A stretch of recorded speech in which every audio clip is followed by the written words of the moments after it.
Good evening out there, and welcome to Mondays Beyond the Mic. Thank you for being here with us once again on another Monday.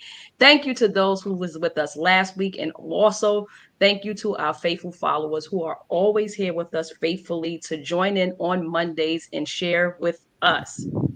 Tonight is a totally special night. But before we get into that, disclaimers. Y'all know we have to do disclaimers here. So everyone's comments, everyone's views and opinions will be respected here on Mondays Beyond the Mic. House rules again. What's the rules? Respect. That's what we want to do here. We're not here to offend anybody. And again, Mondays Beyond the Mic, this is the platform where we bring women and men together to share our perspective and our views and learn how we can create a balance between the two, so men can stop sitting around talking about women and women can stop sitting around talking about men. We like to come together and bridge the gap and learn from one another. So thank you. And before we even get started, we want to say happy Father's Day. Happy Father's Day to all the dads out there. And just because it's Father's Day, this entire month, Harlem Girls Inc. has decided to dedicate the entire month to dads, because we often hear y'all just get socks, y'all just get ties. And we wanted to celebrate y'all for the entire month. So is that okay with y'all out there? No, we got some. Y'all don't like that? Definitely appreciate it. Much appreciated. Thank you. Okay. So this show is a combination of Juneteenth and Father's Day. And my co-host Elaine is going to take it away. Yes, good evening, everyone. And we are excited to have these wonderful men on the panel with us this evening. And before we get started, we want to make sure that you like, click, and subscribe to our network. So thank you. So we're going to talk a little bit about Juneteenth and kind of just set the stage, because as many of you know or may not know, right? We want to make sure that everyone is informed that Juneteenth became a federal holiday in 2021. However, just the history of Juneteenth in 1863, during the Civil War, President Lincoln issued the Emancipation Proclamation, where he had freed slaves. However, it was not until 2 years later that the word or the message got to Texas. So it was on June 19th,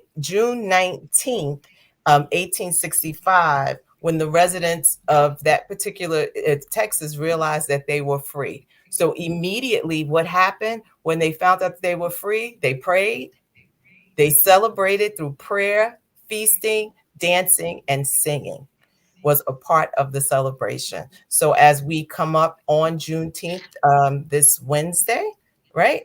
And we wanted to just make sure that we were aware. So we want to be informative on this show, as well as celebrate our fathers for Father's Day. So we're going to talk a little bit about that, and we're going to show a clip. So take it away, Pache.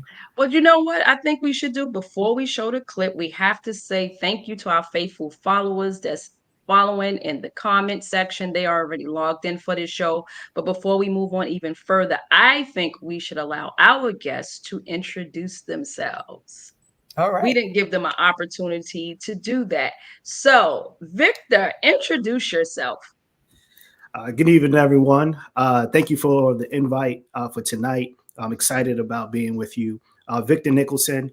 I serve as the executive director of the Charlotte Mecklenburg Dream Center in the city of Charlotte, where we lead families towards the path of upward mobility. Awesome stuff. Nate, would you please introduce yourself? Yes. Hello, everyone. My name is Nate Drayton. I'm from I live in Vanilla, New Jersey, originally from Newark. Just happy to be here. Happy to just be a part of this great panel of men and to celebrate the coming of Juneteenth, and also to celebrate men as fathers.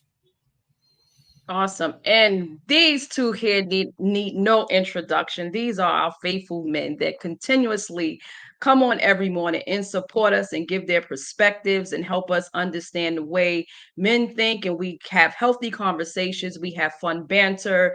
We're pretty much family at this point. So, Mike, introduce yourself. You're okay. Let me unmute you. Go. Mike McDonald. He's a regular guy.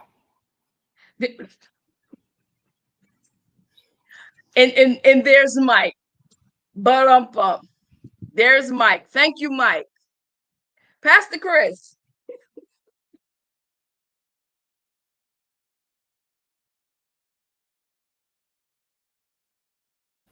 We Pastor can't hear Chris. you.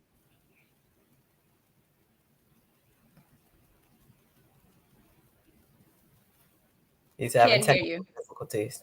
Okay.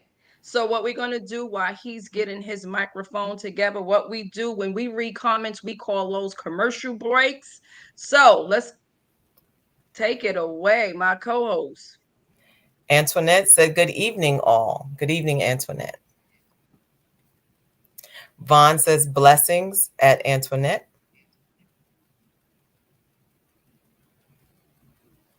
Keisha said, good evening, all. Happy Father's Day. Okay, and now they're just greeting each other. So that's it for our commercial break. So what we're going to do is getting his microphone together. We will go to the clip and let's play the clip. Boy, quit.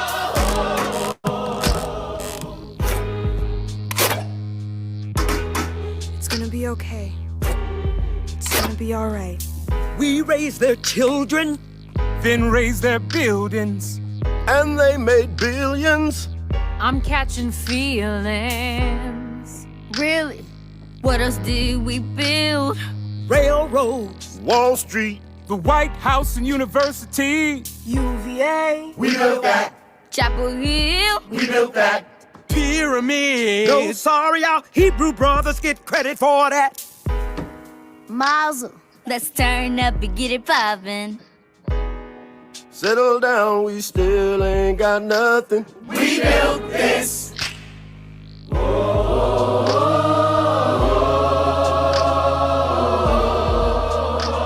We built this.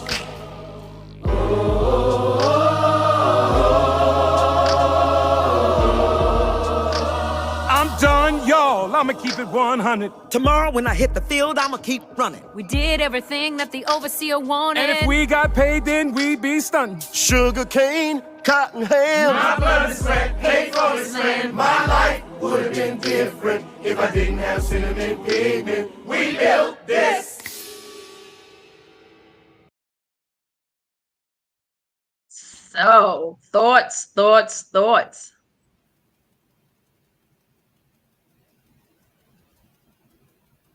Mike, you want to go first? Yeah.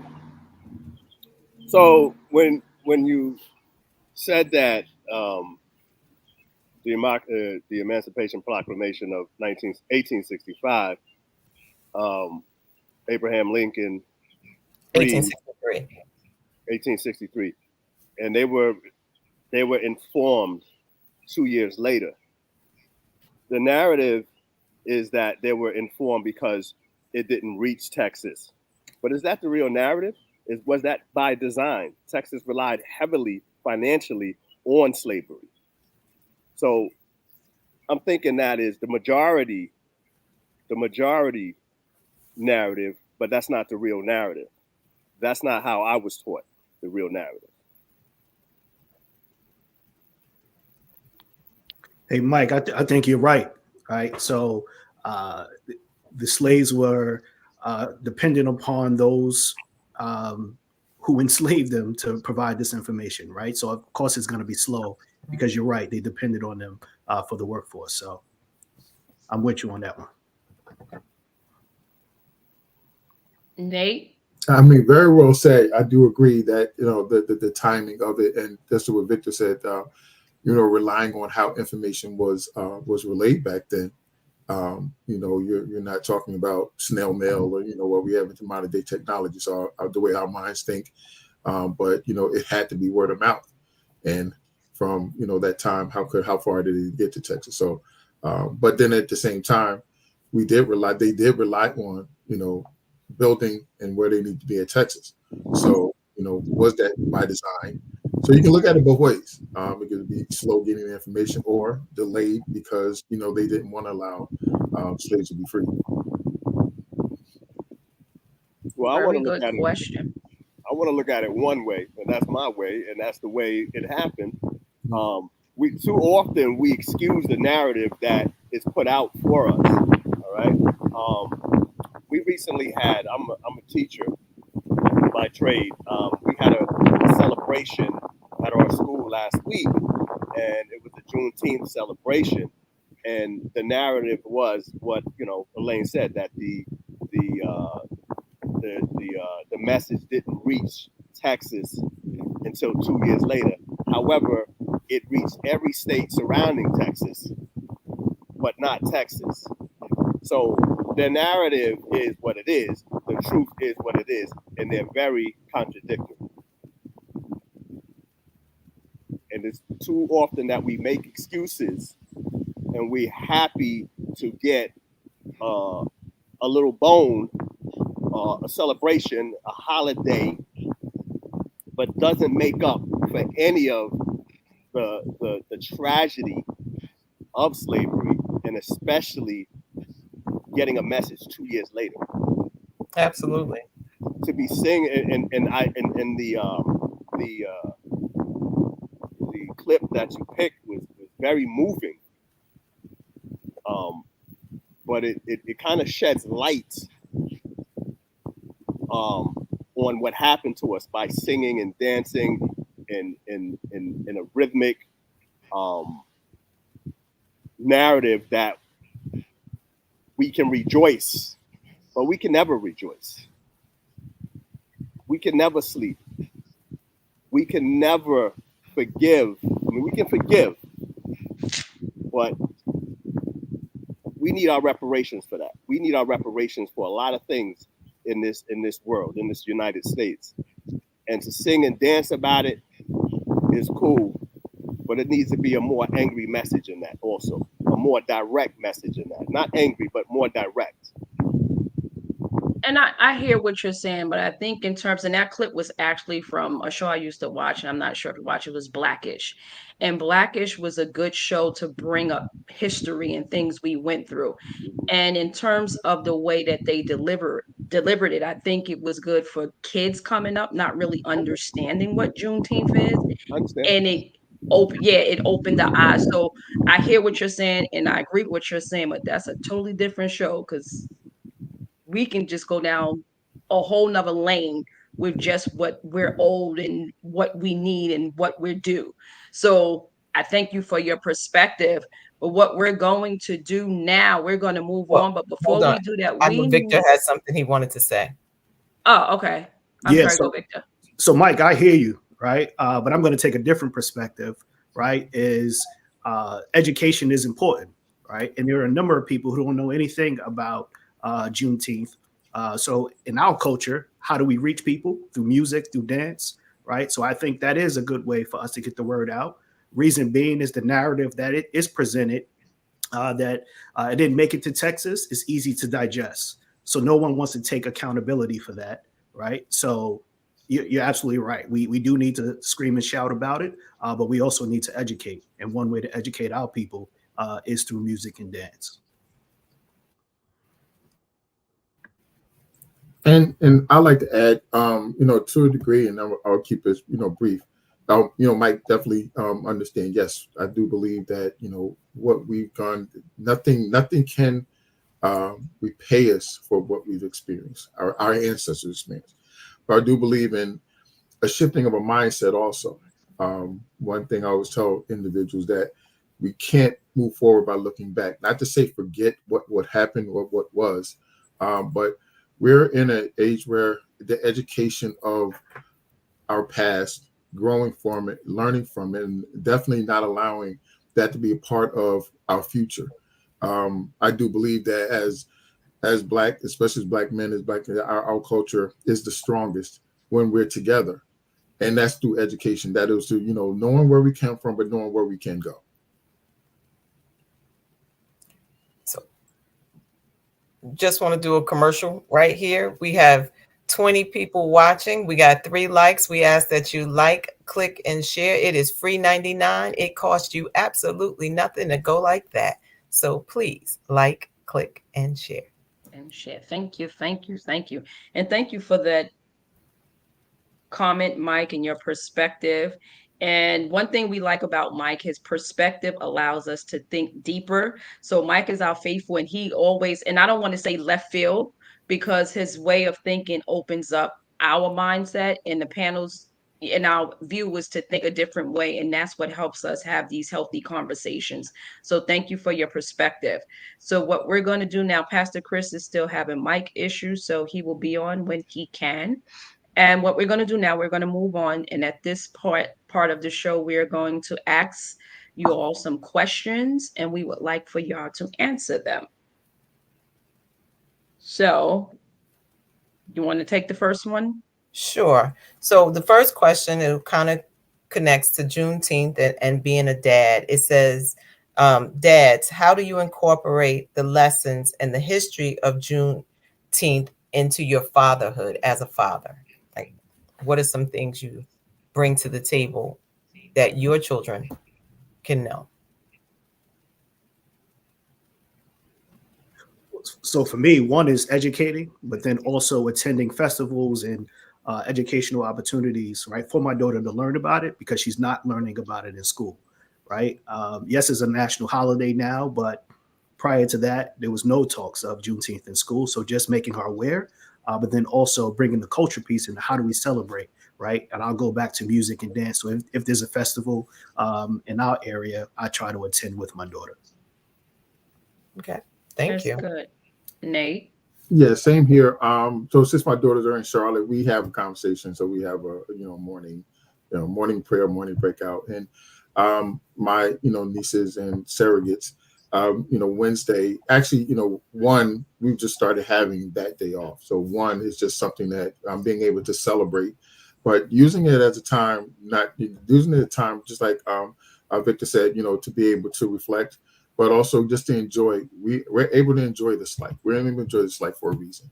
And then taking away from it just being a day off, but a day off with purpose, and asking, what have we learned, or where are we now, and where are we going?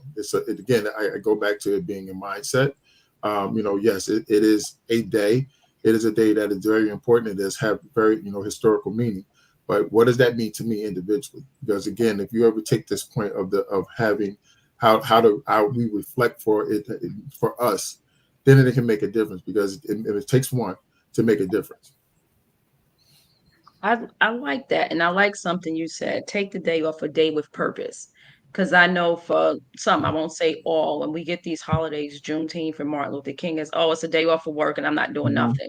Opposed to saying, let's figure out and dive deep and get some history on it, and really bask in what this day is about and what our ancestors went through, so we can even be at this point. So I like that, a day with purpose. And if Mike? I could add, one thing, one of my, I call her one of my daughters. She actually corrected me, because I'm like, it's Wednesday, I'm gonna take the day off for it. And she actually really addressed me. She's like, do you recognize, waits to all leaders, if to make an example, you're a leader. If you're working, that means they're going to say this is just, you use it as another day. So that mindset of it just being another day, I'm gonna be honest with you, it just shifted probably like maybe a week and a half ago, because I had planned on, just sitting there, relaxing, working, but to really take it personally, and that's the personal testimony to have of it, to take that person and reflect and have a time of understanding of any individual that I'm associated with. That's good. That's good. That's good. Mike, you're on mute. You're mute. Hold on. Take you off mute. Okay. Ready? Pretty much what the two gentlemen said. Make sure that, I they purposely black, and my daughters too. My one daughter, my daughter also. my friends. I let them know. I let everybody know. Everyone that's around me. I have. I'm a minority in my school building. Always been. Just let them know the real history. It's a funny thing that I always drop in the social studies class throughout the year, make periodic visits, and I said, where do we fall in that lesson? Where do my people, where do my kids fall in that lesson? And when they see me coming, here comes Mike. Yeah, but it's true. Where do we fall in there? That's not the whole narrative. When you're doing World War II, I want to see the Tuskegee Airmen being shown. I don't want to see no World War II movie. I want to see the Tuskegee Airmen. I don't want to see no Red Tails. I want to see the Tuskegee Airmen. Okay? I want the real narrative. And we thank you for that. So Victor and Nate, as you can see, when Mike come, like he said, he goes into class, they see him coming. This is what he brings here. This is what we get every Monday. And so we yes, Mike appreciate has. it. We totally appreciate it. We always need somebody that will flip the table. It sounds like love it. We need that Peter. That's Mike is the person. For sure. Why y'all think I got this gavel? Just for him. Love it. I love the passion. Yes. It's the one thing I can feel the passion of that, everything that he's saying. And that's the one thing is that you need, we as men need that type of just awakening, to be honest with you, and to be challenged, because there's a lot of times as men, fathers, we aren't challenged enough. We're challenged, but we aren't challenged enough to take our mentality, take where we are moving to that next level, because we can't stay still. That's good. So Pastor Chris, not sure if you heard the question. Elaine, do you want to read the question again? Okay. The question was, how, as a dad, how do you incorporate the lessons or the history of Juneteenth in your role as a father? Ooh, well, if you really want me to be real, I just really learned about it. I've been in Texas for a while, so Juneteenth was not something that was celebrated. So I had no clue, to be honest with you, none whatsoever.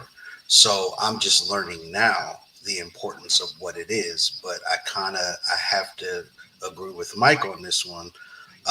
There is a lot of stuff that has been buried, a lot of things that have not been said, a lot of stories that have not been told. And a lot of times it feels as though that we're getting something just to be quiet and not voice what's really going on and what their true narrative is. Sometimes it seems like we're just getting stuff just to, no, here you go, be quiet. You black folks, be quiet. Here you go. That's my opinion. I'm sorry. But I just learned it. Like I said, again, Texas, again, you guys just stated, we just started celebrating it a couple of years back. So it's really not a festival where I used to live.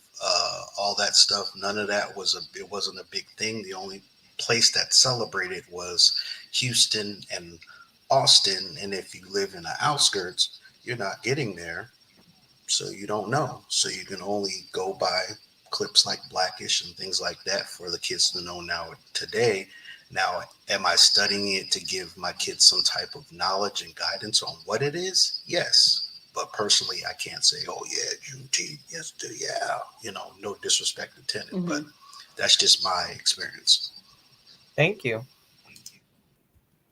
And I think we have to start somewhere, just understanding. And that was the reason to read it, because we take for granted. People are like, oh, we're off for Juneteenth, but may not necessarily know the backstory or the history of it.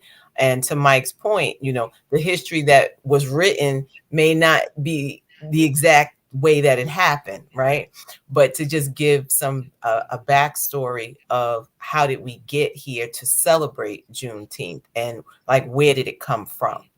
So thank you. And it's funny because when Mike was telling the story, it reminded me of Christopher Columbus. It's like, how do you discover something where people are already at? But in school, what did they tell you? Christopher Columbus, but people was there. So how did you discover, someplace where people were already there. So that's what it reminded me of. So before we go to the next question, let's take a commercial break. We have here. Stephanie says there's so much Black history that wasn't taught, unfortunately. And you're so right. And you know what? I can appreciate Victor's background, the library, the books. If anyone knows Victor, he is an avid reader. And readers are leaders. That's what, my dad would tell us, and that's what I tell my children. Readers are leaders.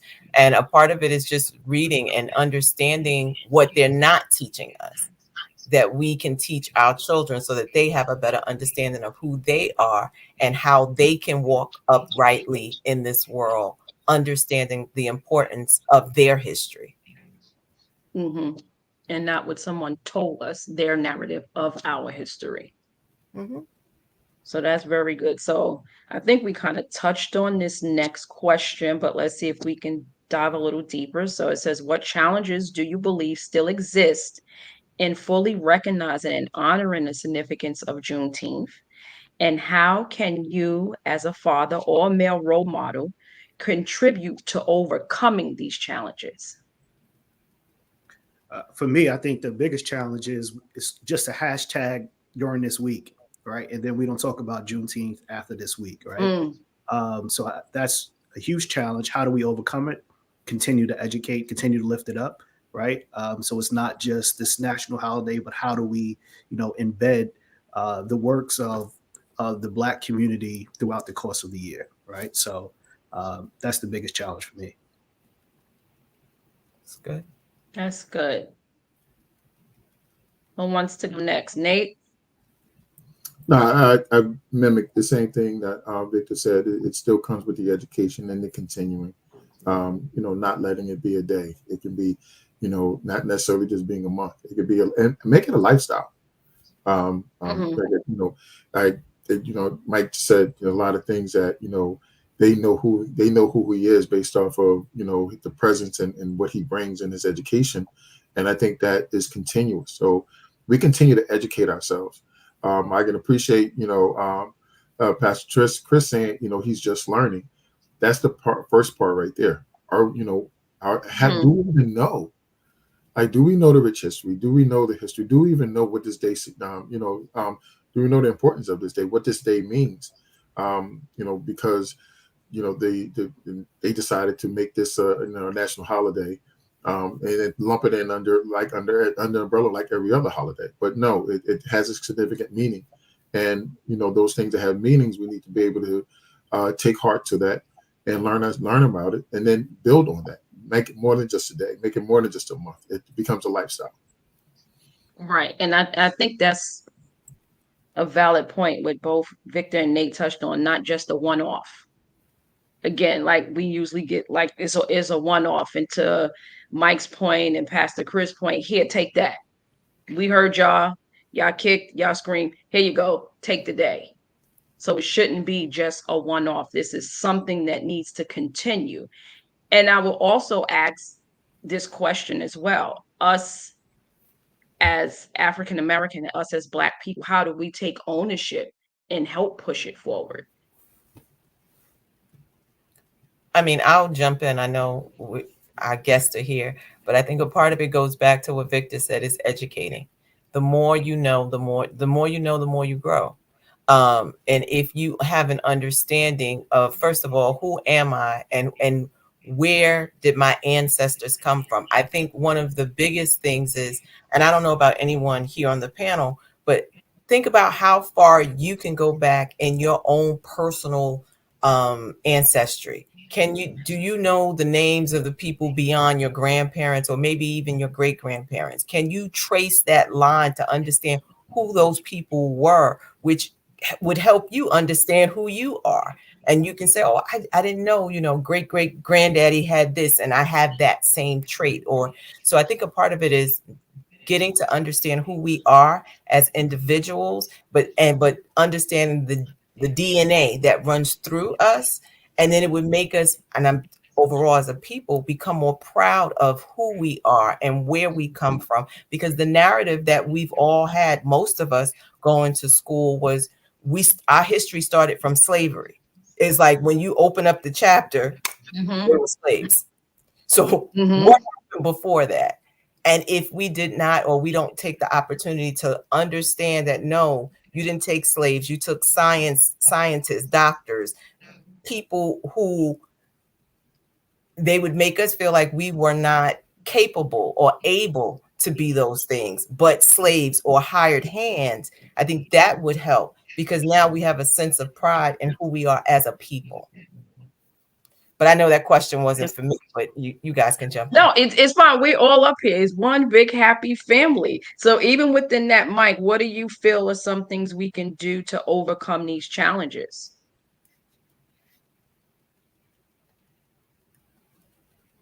You're on mute. Hold on 1 second. Okay. You keep asking me to speak, but you keep me on mute. Listen. We got guests. We're not going to start. Listen, we got guests, and we are not going to start. Okay. Okay. Behave. I appreciate you. All right. Thank you. You know why you stay on mute.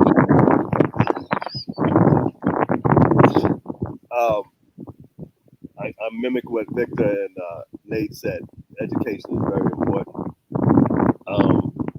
What the pastor said, one day is not enough. But we have to mobilize as a people and take more action. Knowing is one thing, acting on it is another. We know a lot. There's a lot of information out there, but what are we doing with the information as a whole, not just as individuals? Because you only get things done as a whole. Individuals get little done. And I guess you do have to build a little bit at a time. But brothers and sisters need to come together, figure out a plan, mobilize that plan into a movement. We have to move. We there's movers and there's shakers. Shakers don't go anywhere. Movers move things. So I'm looking, I'm conversing, I'm always exploring, and I have to really give credit to one of my best friends, Jamu Kalfani.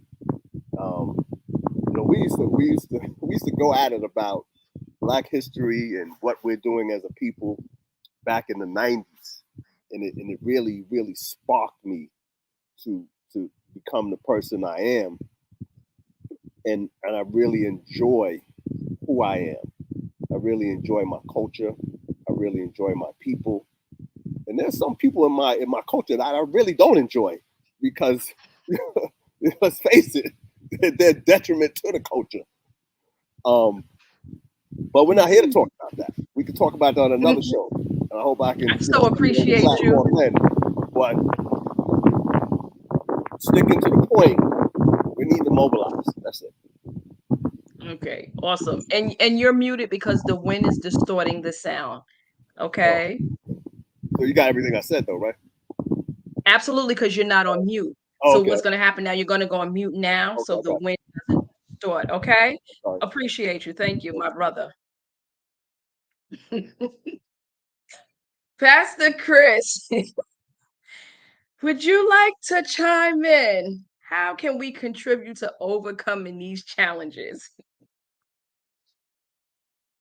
I don't know if this is kind of a head scratcher for me. And I say we have a lot of awesome men on this panel that are pretty sharp with this. Again, I'm the newbie when it comes to all this. But again, I'm not closed-minded to it, and I can agree. There's a lot of movements. There's a lot of things that need to take place. But I believe, to be quite honest, just to answer what Mike said, I think we got quite complacent on where we are, what we've done, what we've accomplished. We live in better neighborhoods now. We're not dealing with what we've dealt with. We're making moves socially. Absolutely. We're making all the moves, but it's just, when it comes to us coming together for a narrative like this, and we're going to make a movement. And I think the frustration lies for me because I'm like in the middle when it comes to generations. And it's like, what makes me angry is like we can come together for a bunch of stuff that makes no sense whatsoever. But for things like this, we're divided. I don't understand. And you wonder why there's gaps in the generation when it comes to teaching our kids about our history, where we come from, Juneteenth, all these things. There's all these holes. Now, am I making excuses for it? Absolutely not. I'm not. I can honestly say I am trying to make sure that at least my daughters understand where they come from, who they are, and all that stuff. And their mother's doing the same. So that's the one thing that I can say. They know where they are. They know who they are. They know where they come from. Learning the bells and whistles and things like that I did not really get to know. I'm learning as they're learning. So it's kind of a big thing. But to apply it to your kids, to apply it to everyday life, you have to want it. We have to all want to be able to come together to do it. We're all sporadic all over the United States. We have a lot of different organizations that are in place, but there's not enough support within our communities. And why is that? I'm just scratching my bald head right now. I don't understand it. And then we have men and women that have resources just personally. They have resources. They have a couple of $100,000 in the bank and they can sleep on that. And these are things like, well, I got a family. Are you telling me to pull my own resources? Well, I mean, didn't they do that back in the day? Didn't they pull all the resources together for everybody to eat, to be clothed? I'm just saying. I mean, think about it. But again, I get it. That's a whole nother conversation for a whole nother time. We ain't talking about that. But, like I said, I understand for me, it is important. And I'm not going to just, because I don't know, I'm not going to teach them. So, and I'm having a lot of issues with my sound. So I probably caught bits and pieces and I'm throwing it all together. No, you were clear. But what I do want to say is thank you for your transparency and your vulnerability, saying and sharing with where you are with Juneteenth and not being as educated as you want to be. That takes courage to say that on a platform. So I commend you for that, for being transparent and vulnerable and sharing. And and that's one thing y'all know we talk about all the time on the show, vulnerability. That is your strength, right, Mike? Mike, vulnerability. Don't put that narrative. He still don't get it. Mike, vulnerability. It's a good thing. It's a good thing. I promise you. We're not gonna go there. I'm teasing. Shh, zip it. But Pastor Chris, thank you. We're gonna go to a commercial break. Stephanie said at Nate, I feel the same way about Black History Month. All of these should be ongoing. Absolutely. Mm-hmm. And Stephanie also said she agreed with what I was saying. Okay, let me see. Model Girl 66, not sure who that is. She said laugh out loud. But thank you for tuning in, Model Girl 66. So let's continue. Before we move on, do you have anything else you want to share before we move on? And that's for anybody on the panel. From something you heard your brother say, do you want to comment? Mike, is that your finger up? You have something to, Victor has something to say. No, I was just, agreeing with Mike about the movement, right? So for years, I've been talking about, I've been hearing people talk about mobilizing and we need to come together. All right, come together and do what? All right. So I recently learned something that John Hope Bryant talks about. He says the next step after civil rights is civil rights, right? And really focusing on ownership and access to capital. So true freedom, right? If we're going to celebrate freedom, right? True freedom is financial freedom, right? So I think that's something that we need to really focus on as people of color. And then, Nate talks about mentoring, right? He's big on mentoring, he mentioned. So that's one thing that I'm pushing to my mentees is having access to capital and doing what you need to do to get that access for ownership. That's great. Mike, you have something to say? Yes. When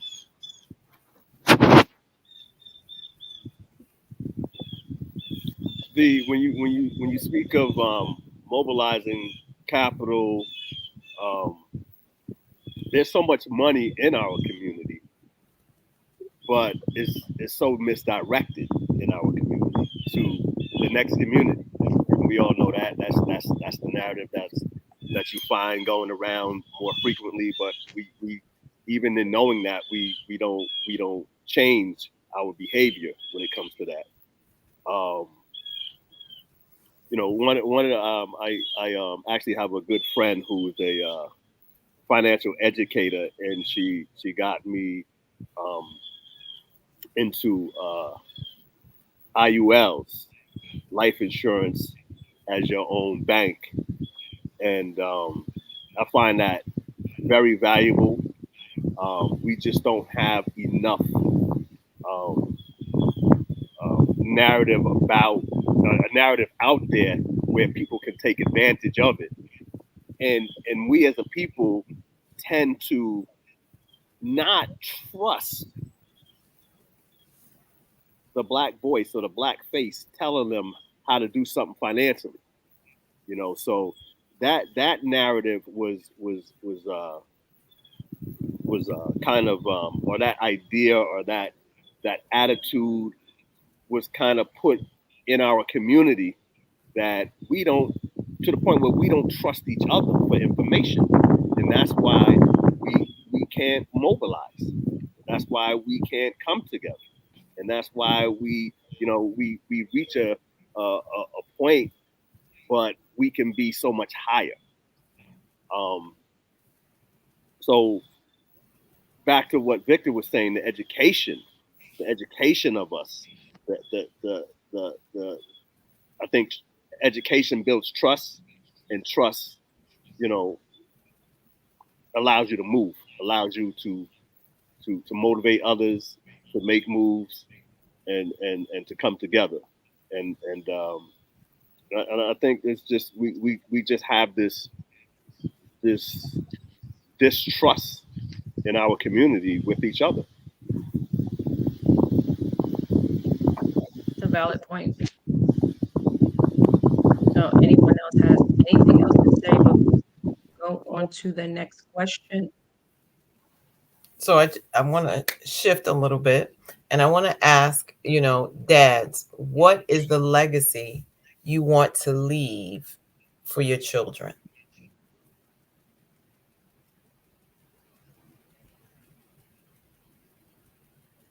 Don't all come off mute at once.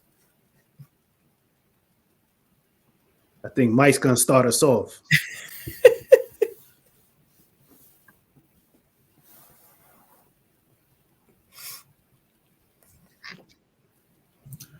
I mean, I'll go. It's loaded because of, you have to think. I think about it, and I'll just use my own experience. I always want my daughters to have more, to be more educated, more financially well off. But it had to be what was instilled with them at an age. What was I teaching? How did I teach them? How did I show them? Because a lot of times, if we don't realize how much we're being watched, our actions, especially as fathers, to whoever that we have an influence with. So the legacy is, one, what am I showing them? Am I living the life that I want them to be better or emulate and to be improved upon? Am I speaking, the words that need to be? Am I living a life that is of integrity? Am I living a life that is upfront? So it's more so, am I that example? What is that legacy of being an example? Then educating them on very, very specific things. One, we're talking about Juneteenth, educating them on their history, on who they are, who we are. Do you know who you are? Can you rise above that? And then also, how can we be better? How can you mobilize? How can you because it's more than just one. It's the power of one. It takes one to make something. It takes. I used to tell them it takes one to start off something. So it's and with that, it kind of starts to spread. So it takes, when you impart to one other, they partner. So it really makes a difference when you start to grow in certain areas, as far as education, as far as lifestyle, as far as who you are, and especially financially, because that's the feel that is one thing, financial literacy that we lack as individuals. And Mike brought a big point last time when he talked about, it's a matter of trust. So I think those are things there. Excuse me. Thank you. So for me, like Nate said, it's a loaded question. There are so many things that I want to leave for my daughter. All right, one is I live the life that I talk about.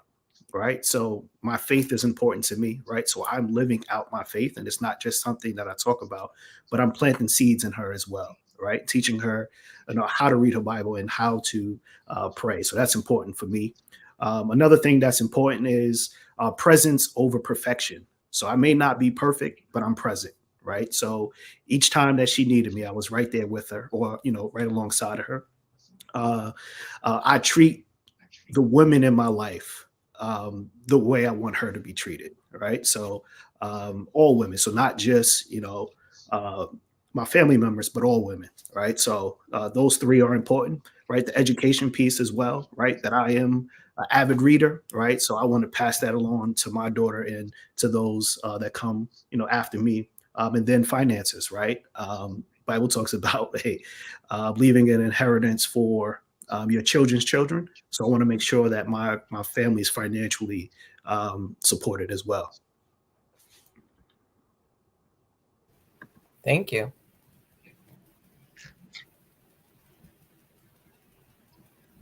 Pastor Chris. Yeah, like the gentleman said, this is a very loaded question, and there's a lot of narratives involved here.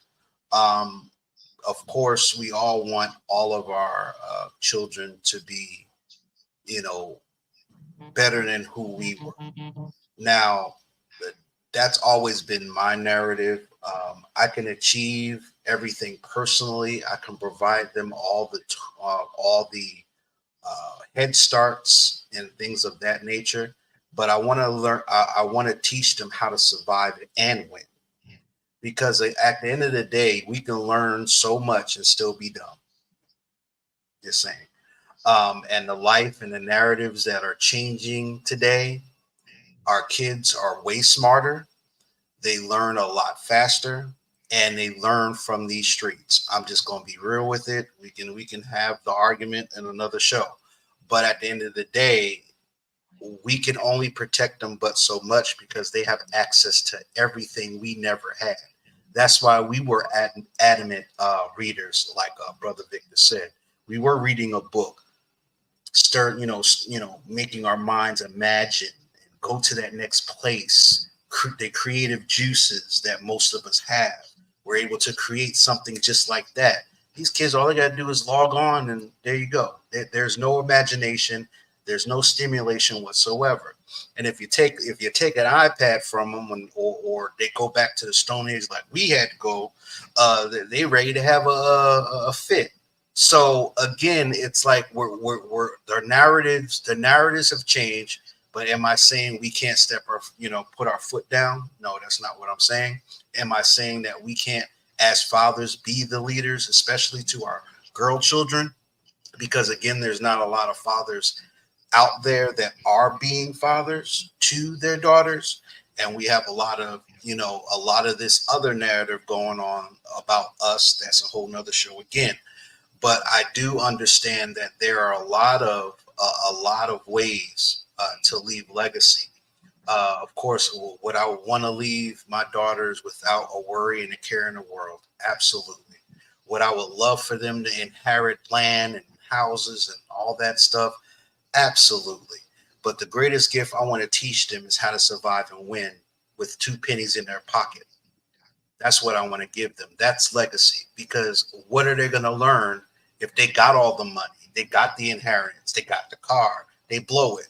They weren't taught anything else but, oh, I got mine, and they were never taught how to manage. They were never taught how to build something from the ground up. They were never taught how to stay stable.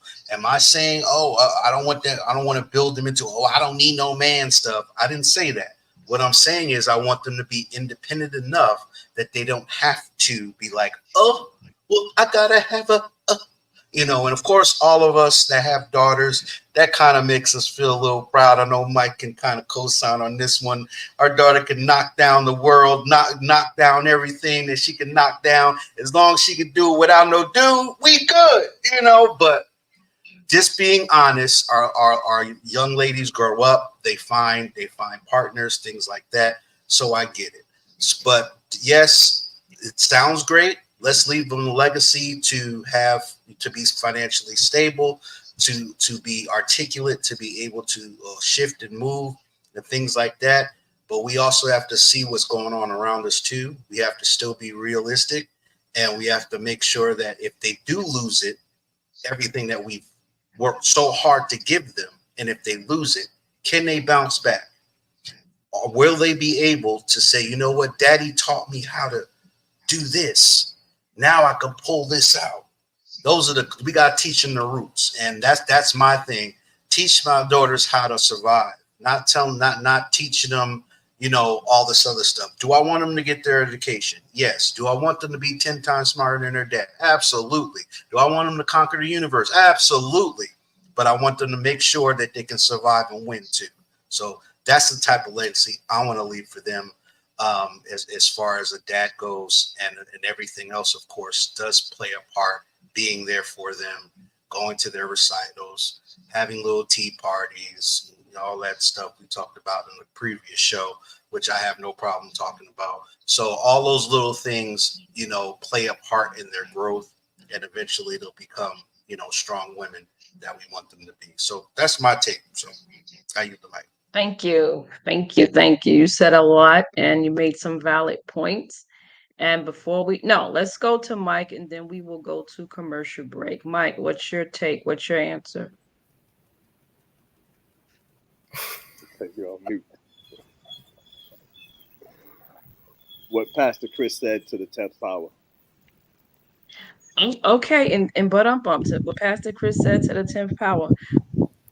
He's co-signing everything you said. That's what he wanted to say. That's his legacy. Got it. Thank you. Commercial break. Kathy said the dinner table used to be the place of conversation such as this in our families. But how many households even sit down together anymore? That's a valid point. And when you sit down, are you on your phone?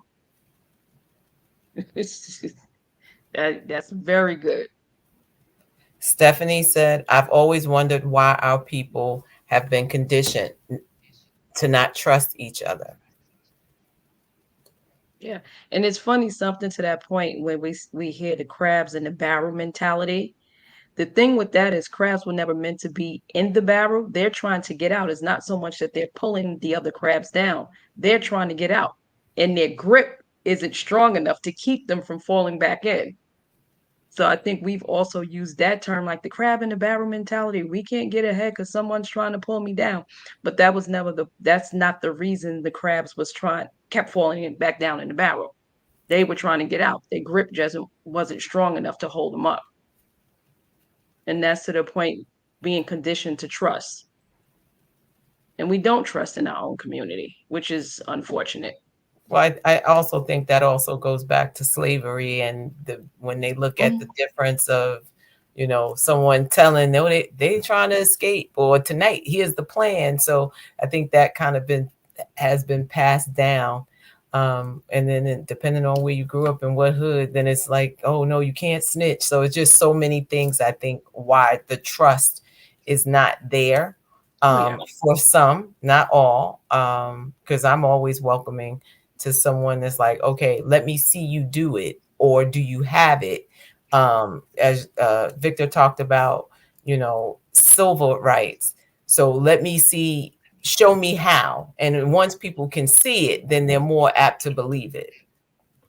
Mm-hmm. And even with that, something Nate spoke on earlier, as far as the mindset, I think when we shift, and Victor touched on it too, if we shift our mindset and look at how far we've come, no, not forgetting where we came from, but there's so much more for us to do, and there's so much further for us to go. And that takes shifting the mindset to see different and to perceive different, and not just see through the lens of what was taught to us. L.A. Lambert said at Nate, I definitely agree that basing a legacy on education about who we are, where we come from, is paramount. She also said that knowledge is what empowers the growth of the next generation to be better and to do better for ourselves and each other.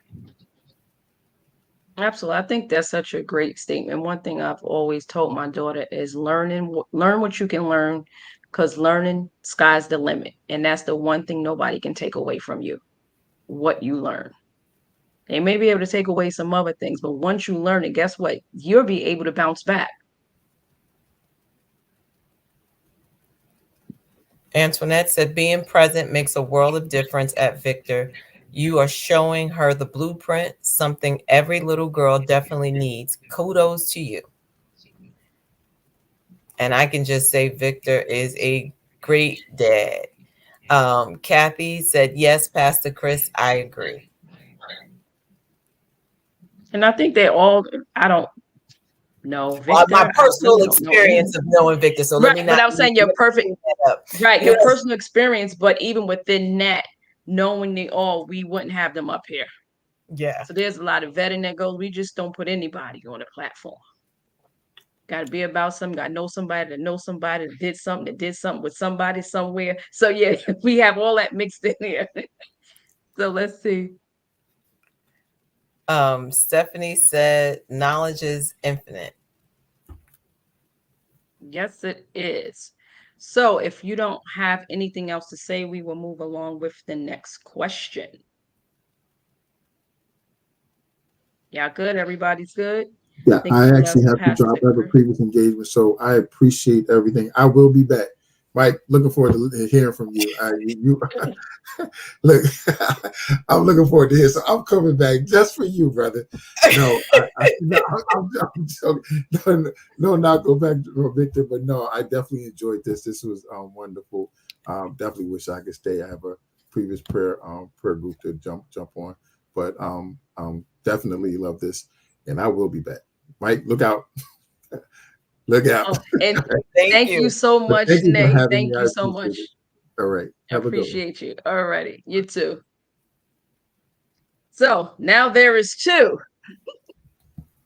Now there's two. So the next question I'm going to read, it says, Dads, what role do you believe fathers play in preserving and passing down the stories and lessons of the Juneteenth to future generations?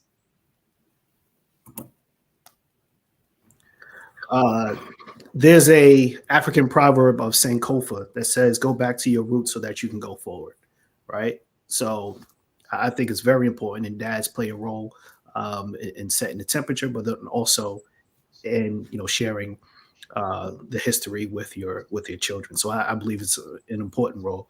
I'll stop there so Mike can add something. Hopefully he doesn't flip the table, but he's on mute still. He's on mute. Mm-hmm. Go ahead, keep talking. No. Go ahead. All right. I'm sorry. Can you reiterate the question, please? So the question says, what role do you believe fathers play in preserving and passing down the stories and lessons of the Juneteenth to future generations?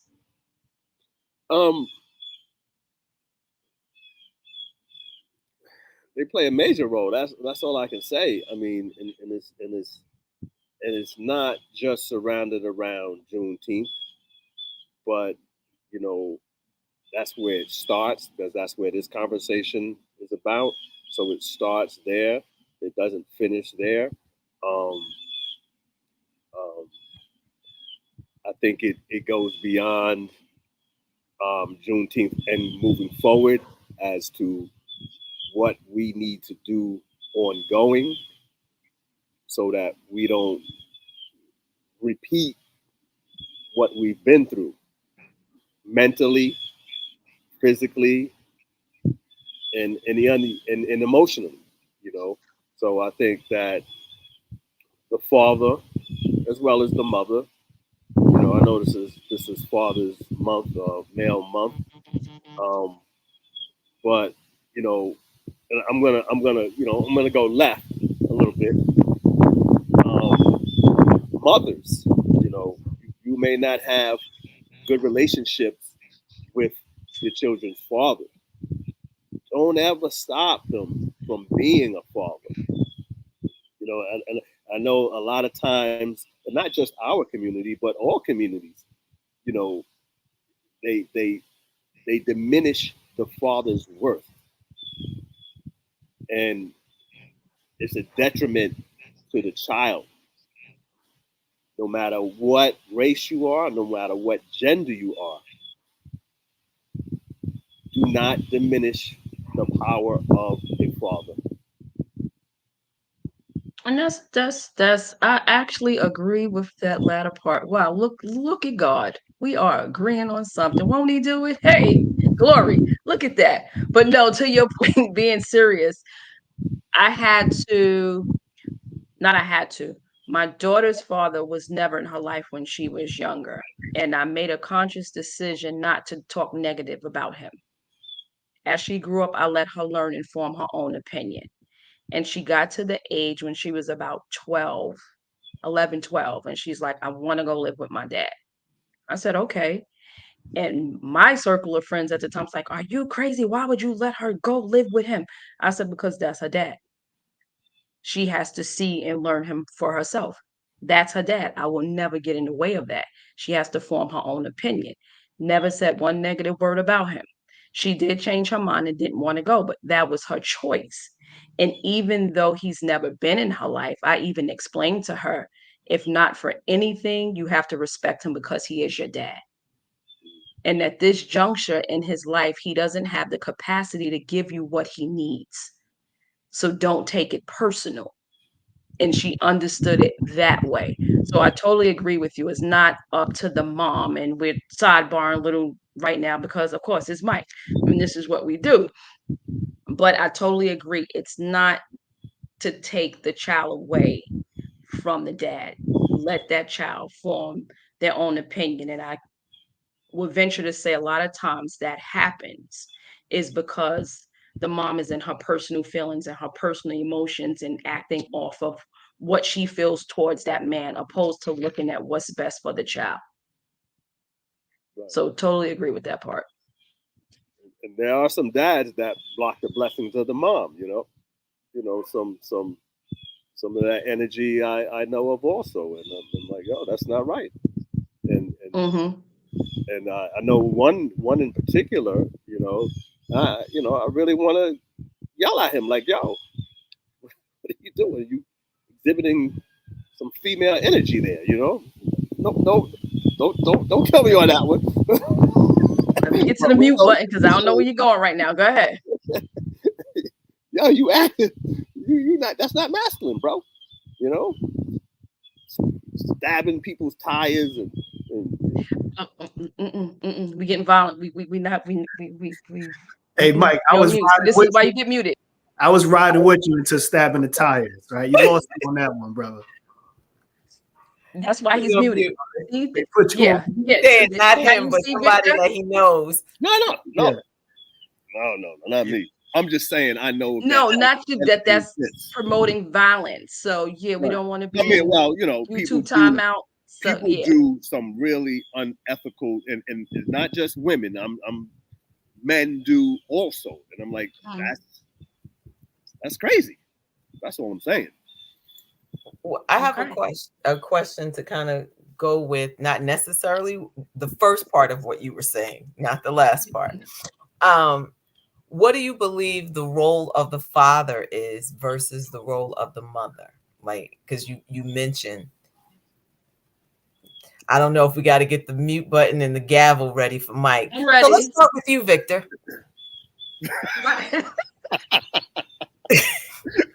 So for me, I believe it's a case by case basis, right? So being that I'm the primary parent, right? So my daughter resides with me most of the time. I think I got to play a little bit of both, right? Of providing direction, also disciplining as well, right? So most people say that the male's job is just discipline and providing, right? But I have to play a little bit of both. So that's my perspective. Okay. All right. Mike. So I'm also the primary caretaker of my daughter. I've had sole custody of my daughter, 5 years since the 7th grade. Prior to that, very, very involved. I'd say I was probably the most influential parent in her life, all throughout her life, and that wasn't something I wanted to be. I wanted it to be equal, but circumstances would have it that it just wasn't. And I still encourage the relationship with her mother. It's just so damaged that they're still working at it. But me as a parent, just like Victor said, it depends on the circumstances. The circumstance was that I had to be that person that steps up. I embraced that from day one, from holding my daughter in my arms when she was minutes old. I embraced that responsibility. I embraced that parent-child relationship and never faulted on it. Partly because of my upbringing. My father and my mom separated when I was 8 years old, but my father was always there. My I always feared my father because he was just a phone call away. I remember one time, so my father. So I played football from 9 years old through college, and I remember I was being punished one day. Yeah, I was of all people being punished for something I did. And my father showed up at a football practice that I wasn't allowed to go to. And my brother, he also played football, and he came home first and said, "Yo, Daddy came to football practice and asked where you were." The fear of having to face, because my mom wasn't going to tell my father that I was being bad in school and I wasn't allowed to go to football practice. But now since he's here, the cat's out the bag. So my daughter doesn't have that hiding anything from me, because I'm all knowing. I'm the only parent, and I'm the toughest parent. You know what I'm saying? However, and my daughter will always will say, "I don't think you're a dad parent." I mean, a girl parent, a girl dad, a girl dad, right? I said, I guess I'm not. You know what I'm saying? But I am your dad, and you are a girl, and I'm doing the best that I can so that you are prepared for life. And that's my job, and that's what I'm going to do to the fullest, even beyond your adulthood. I'm going to always be that primary guy in your life. And that's what you have to understand. Wait a minute now, Mike. If she gets married, you can't be the primary guy. No. You're right. Listen. You're right. Mike, we thank you for all that. But Elaine and viewers, did y'all hear Mike said the fear that he had? And Victor, we got to speed you up because Mike said he has no fear. So he just said the fear that I had. I said, I had to clutch my pearls, because Mike has no fears. But again, to the point with the daughter, we know she gonna do what you told her before when you told her to get out of here, and she better make you look good on the other show. Wait, can I Poor speak? baby, Can I speak? you're not muted. Oh, okay. So notice I was speaking as a 10-year-old. I know. Okay. I know exactly when you were speaking. I have no fear now. Okay, goodbye. Commercial break. All righty, moving right along. L.A. Lambert said at Coach Pache, I had a similar experience with my daughter. Being raised by my father gave me a different perspective that allowed me to recognize how important her having that bond with him was.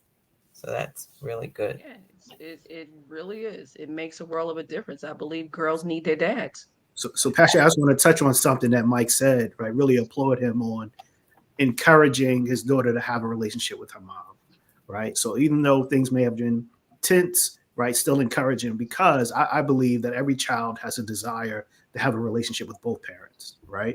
Mm-hmm. I think you said, Mike, it'd be detrimental to the child if we close that door, right? So you use the words, there are some men are in their feelings, right? If we can step out of those emotions and allow the child to have those relationships, I think that would be important for the child. Pastor Chris, did you hear what was going on or the question? You're on mute. Now you're muted. Hold on. Can you hear me now?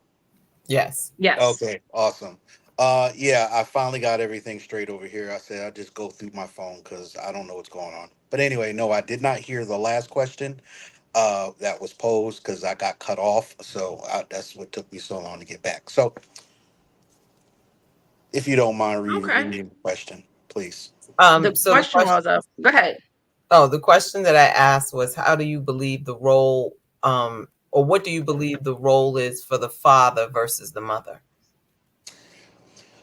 I believe the father's role is imperative to a child's development.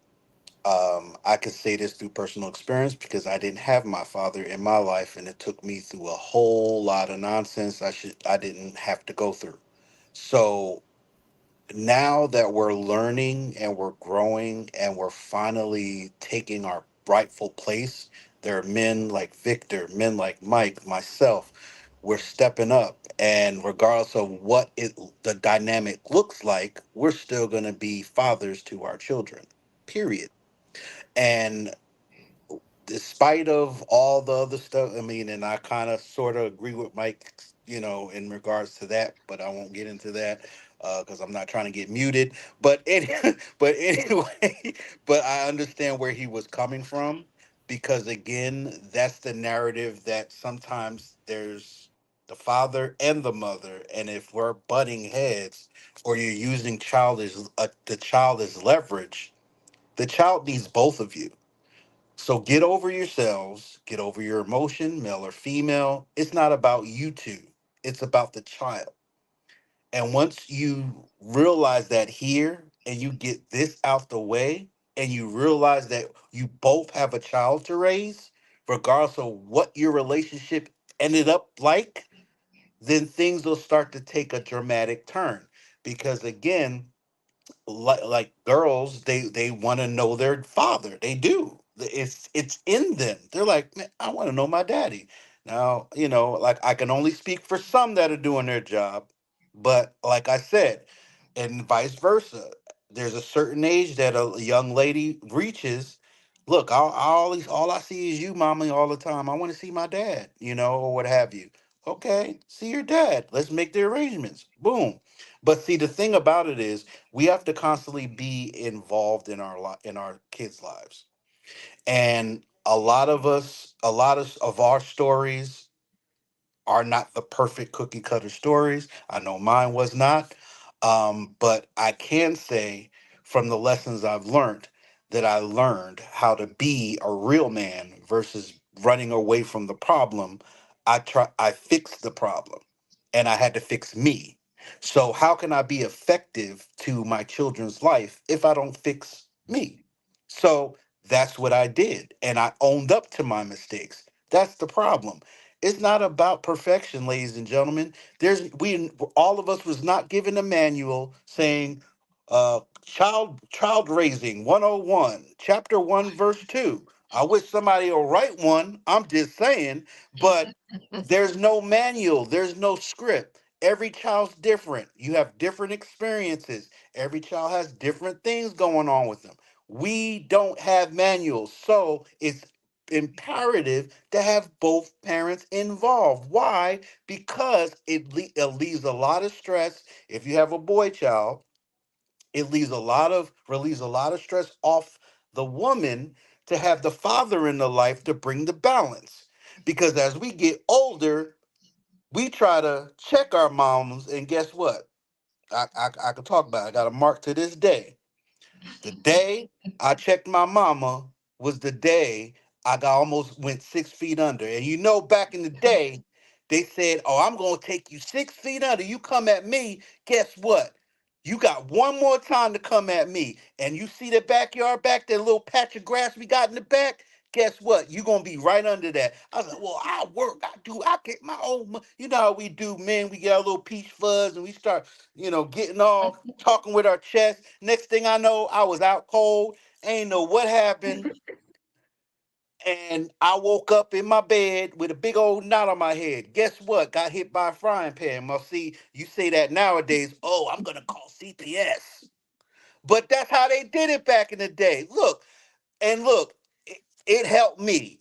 Now, all I'm saying, I'm not saying don't do that to do that to your kids today, because we can't.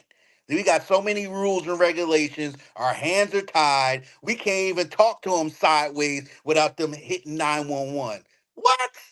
Now listen. This is why, gentlemen, and I know some of you may not agree with this thing, but there's a certain savings accounts that I have, right? It's a certain savings account. It's called the discipline fund, right?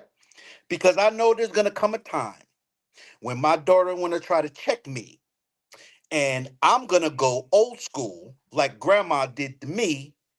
And I know it, and I know we got to be careful because young ladies are different, men. I get it, but there's a switch that I'm gonna look for, and it's gonna have your names on it. And I don't care how big you get. I'm gonna tear you up. That's just me. Whoa, wait a minute. That's old school. Time out. You need to put them in timeout. That's why we got kids like the way we got them now, all over the place, because everybody putting everybody in timeout, and timeout ain't working. But anyway, I got off the point. So all I'm saying is imperative for a father to be there, because again, when the lion roars, everybody's attention is like, hold on. The king is here, right? Now, no disrespect to the ladies. When y'all talk, yeah, we listen. We like, oh man, oh boy, what do we just do? But there's nothing like a roar of a man. We don't even have to scream and yell. Hey, what's going on? Nothing. We do nothing, Dad. With nothing. Yeah. They was just before you walked in the door. They was just, you gotta decompress. So, and that's when we take over. We take the reins and we do it. That's what we're supposed to do. But anyway, men have their place. Men, regardless if you made mistakes or not, get up off your feet, dust yourself off, rise up, king, become something. Don't sit there in your misery. Don't feel like, oh well, Shaquita said or Henry said. Who cares? Stand up. Anyway, let me wind it up. I'm sorry, because I'm about to go. I'm about to go on my soapbox. My bad. Go ahead. Go ahead. I'm sorry. Yeah, so we're gonna go to commercial break. We have a comment. Delaney said, there is a defensive posture when talking about Black fathers. I never talk about men who are not the complete package, which includes fatherhood. Somehow we include the negative brothers in combos. Okay. That's a good point, Delaney. And that's your perspective, and I understand what you're saying. And again, what we say, this is what this platform is about, so we can balance it out. But this month is dedicated to the men, and I want to say, because you all have girls, and I commend you for being a dad. For me, my situation was unfortunate. I didn't have my dad. And it's not because he didn't want to be in my life. He was murdered the day I was born. And I say that to say, to this day, I still have those what ifs. So even for Father's Day in church, I think it was really the first time like I grieved, like, Dad, I never, like, wow. And it really hit me yesterday after all these years. Now, I've thought about it before and I usually just suppress it, but just the importance of it, the significance of it, of having that male figure and still having a what if my dad was here? Or what if my dad was here, could have taught me this? And I wouldn't have done that and I couldn't have did that. Because when you don't have your dad, as little girls growing up, what it does is it leaves a void. And you try to fill that void with male figures. And it never works because no one can take the place of being your dad. So I just want to commend you all for being present dads and being active dads in your girls' lives. That's huge. Well, Pache, thank you for sharing that, right, what you experienced. But I really want to shout out all the guys that are present, right, because there are a lot of men who are dispelling that narrative that Black dads are not, present, right? So I appreciate it. When I drop my daughter off at school, there are hundreds of dads who are out there dropping their daughters off at school as well, right? We may not say anything to each other, but we give each other that head nod and we keep going, right? Because like I see you. Right, I see you, right? There are a lot of men who have really stepped up, right? So I'm not sure where that myth started, but it's not true, right? There are men out there who have stepped up. Not all, but there are some. Many. I think it's intentionally done for our community not to show that. It's always put the negative Black man out there, put the negative Black man out there. So that narrative is pushed. Very real. Like we said, we don't see that. Like you said, it's a bunch of men. Why is that not highlighted on social media? Why is that not going viral on Instagram? Why is that not going viral on Facebook? Because what? They want to always show our Black men, for the most part, in a negative light. Mike? We're out here. It's not irregular. We're out here, but like you said, the narrative is pushed that we are not. So then, when you see someone, oh, you're a good father, Mike. No, I'm a father. There's a lot of fathers like me out here. What are you talking about? I'm not one of a kind. I'm not even 10 of a kind. I'm 1 million. I would even, dare to say, I think a lot of that more so in the inner city, people think like fathers are not present in the inner city.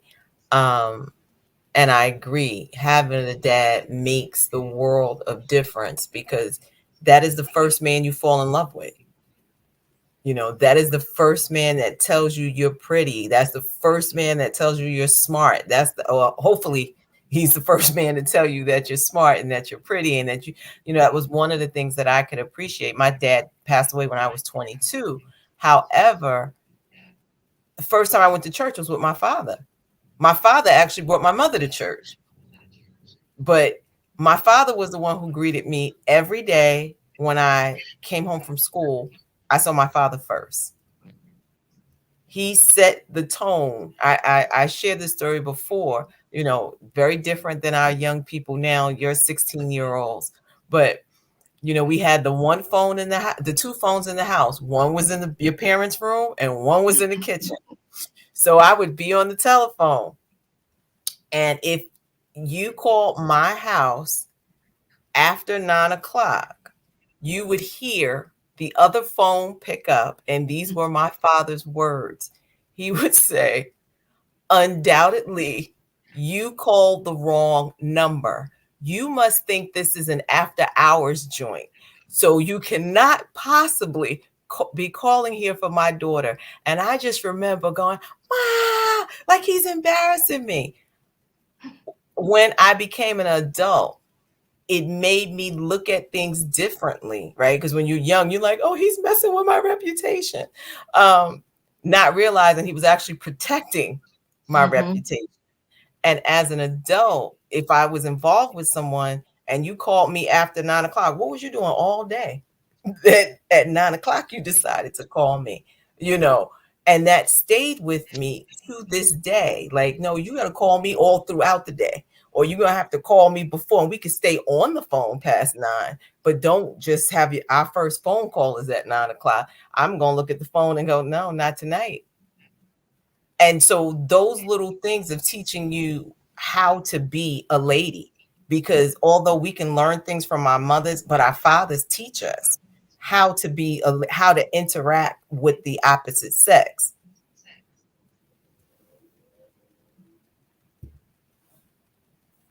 So I'm going to stop right there. That part. I think Pastor Chris was saying, he was saying that part. So, any men have anything else y'all want to share? Okay. Victor, are you saying something? Okay. So, again, we thank y'all for coming on. We have one last question. And the question is, and this is for all of you, if you could share one message about the importance of Juneteenth and being a dad, what would it be?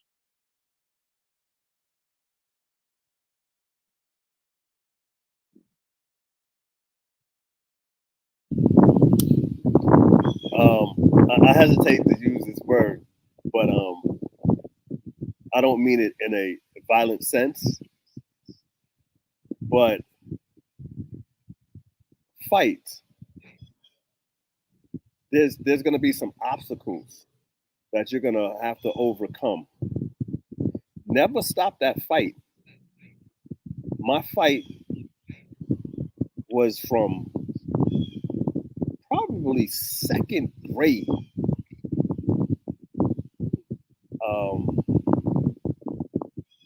And it lasted 5 years, cost me money, cost me a lot of emotion, almost cost me my job, my freedom.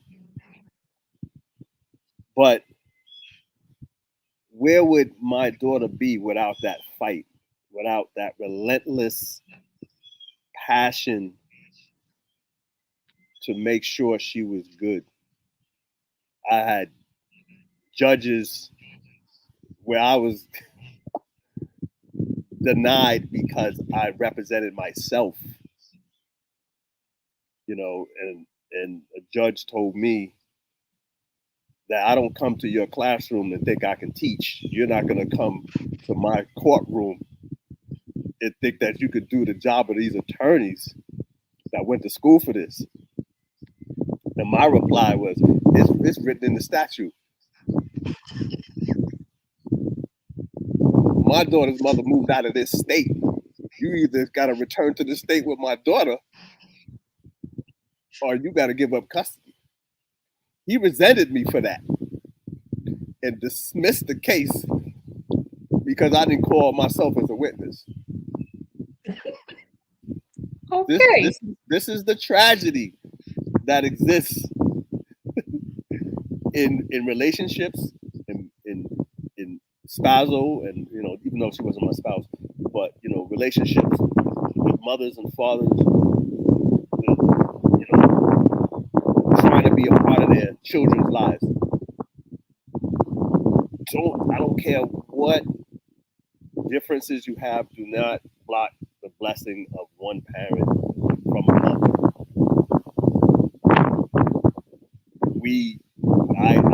I can go on and on. I'm sure everyone has their stories, but very important for the child to be nurtured by both parents at whatever age into adulthood. Thank you. Thank you for that. Good point. Good point. And what Pastor Chris dropped off. Okay, real quick, we're wrapping up. Delaney says, a trot beats a blank, be a good dad. He also says, history is written by the victors, and we need, by the victors, and we need to write our own Juneteenth. So, as it is custom here, we like for our guests to have the last word. So, Victor, you will have the last word. Mike answered the question. Let's see, Pastor Chris, I guess he's still having technical difficulties. I just want to say thank you all for being here, part of this platform. And I believe an important conversation about dads in Juneteenth and talking about our history and bringing awareness to those who didn't even know what Juneteenth was about. My co-host Elaine is going to say something. Victor, you can take us out after that. I would say I am appreciative to know men and men of color to that are great dads who are active in their children's lives. And not just active in their children's life, they're also active in their community and their, just different aspects of being an example. So to you, as I've said on previous shows, I love our Black men. And I wish all the best, all the blessings upon you and what you guys do, because you are needed and you are necessary.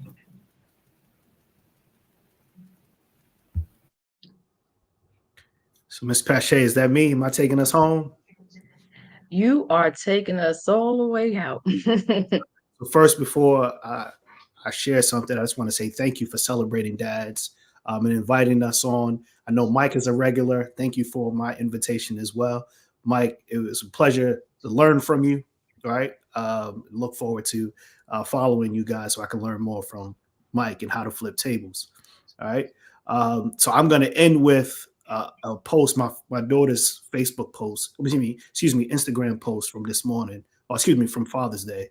And she said, "My dad gave me the greatest gift anyone can give another person. He believed in me." Right. So as dads, let's believe in our kids. Right. So thank you for having us tonight. Absolutely. And just to let you know, you are more than welcome because on every show we drop the link for men to just pop up. Because again, it's not just about us, it's about us creating that balance and bridging the gap. So thank you all to our magnificent dads that saw fit to come on and share with us. We greatly, greatly, greatly, greatly appreciate you. Hold on. I think Pastor Chris is back. Okay. So, Pastor Chris, what do you have? We're Uh, closing out. I'm not going to be long at all. I don't even know if I'm here. Nope, I'm not. Okay, I don't know what's going on right now, but okay. So, yeah, that's that. So again, thank you for tuning in to Mondays Beyond the Mic. Don't forget to tune in Thursday nights with Lady Dawn B. She has the ladies lounge, the ladies room and the men's lounge. And right across the street is Sheila Ingram Ministry. You have Pastor Rosa on Tuesday mornings at 10 o'clock. You have Women of Grace at 10 o'clock on Friday. That's when you go over there and you get you some more Jesus. We talk God here, we all saved over here, but over there, that's when you get a whole lot of Jesus. And they're teaching, they're preaching, they're praying, they're doing the whole thing over there on Sheila Ingram Industries across the street. So again, thank you again for tuning in. Hopefully we will see you next Monday.